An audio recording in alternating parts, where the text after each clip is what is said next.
like that. Facts. Hey, we're about halfway through the show. I'm going to remind everybody to hit that like button if you haven't already. This is the perfect time to hit it right now. It really helps out the algorithm. I know you don't think it does, but people out there, please hit it. It really helps us just a little bit, and that little bit can be what makes us just blow up. So please do that.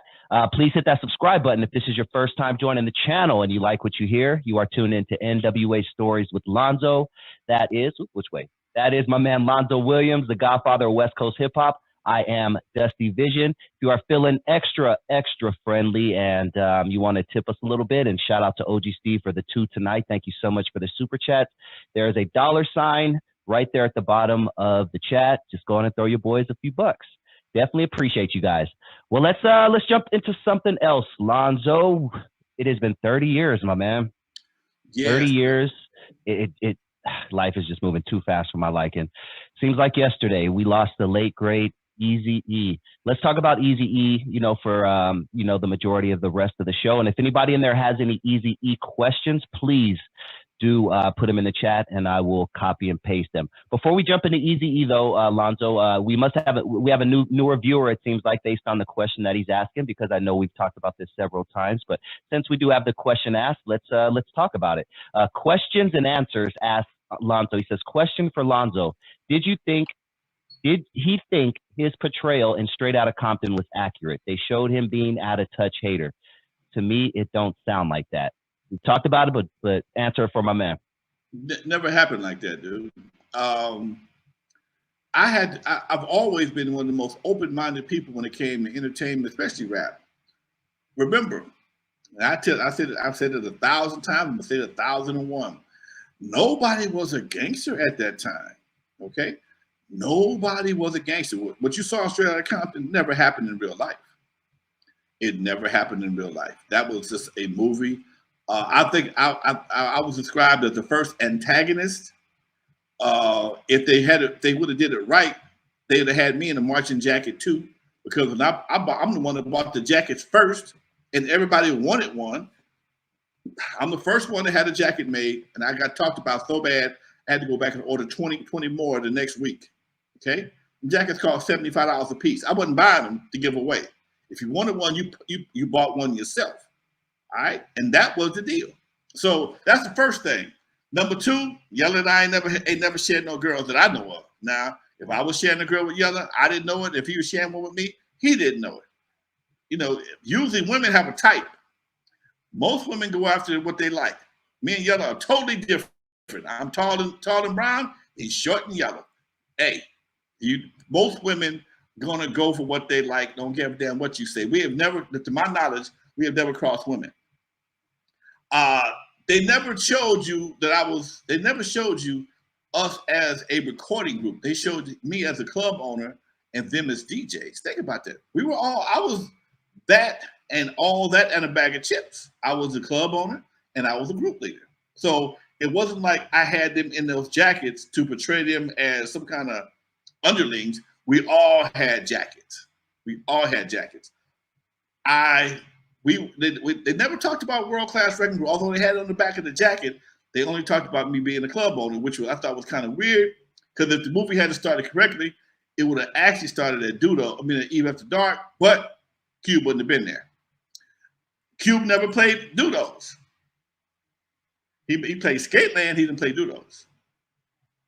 And the scenario that they used to for me to go off on Dre was when I explained earlier about Dre playing a song called Fuck All Them Hoes that Jinx actually did.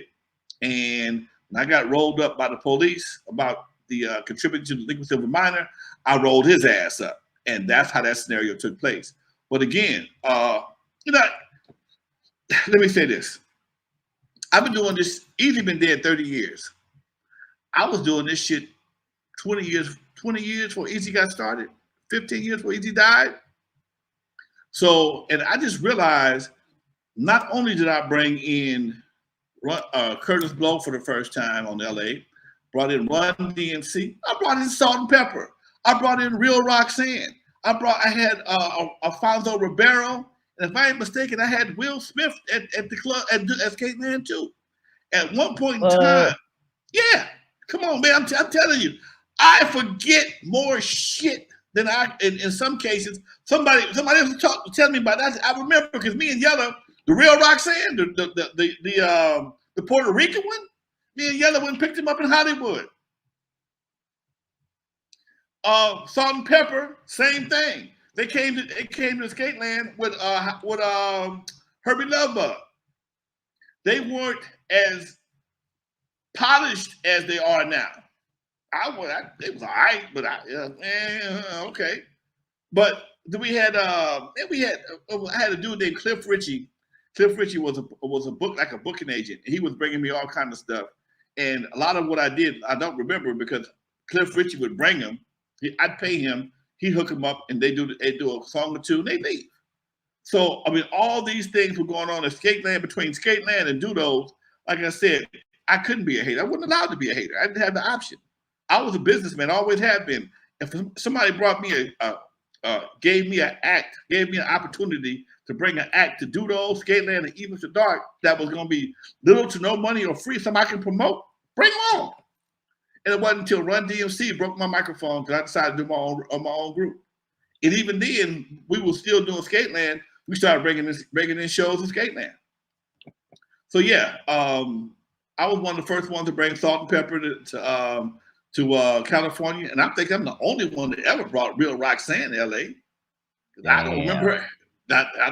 I don't know what happened to her. I would love to see what happened to her. The Puerto Rican, she was fine for real. She was one of my first crushes, and she's doing radio right now. Actually, she has a show on Sirius. The one, yeah, she was the one that brought the that everybody was talking about. Roxanne, I want to be your man. That's the one. I didn't get to Shantae. I didn't get to the Shantae's. Gotcha. I went to the real deal. Okay, I got the real deal, the fine Puerto Rican one, and she was fine in person. Okay, and shortly after that, I hooked up with Salt and Pepper, and I think all they only had one song at that time. I think they only had one song, and that Salt and Pepper, Herbie Lovebug all came out to Dudo, Skateland. Real talk. So now, you know what?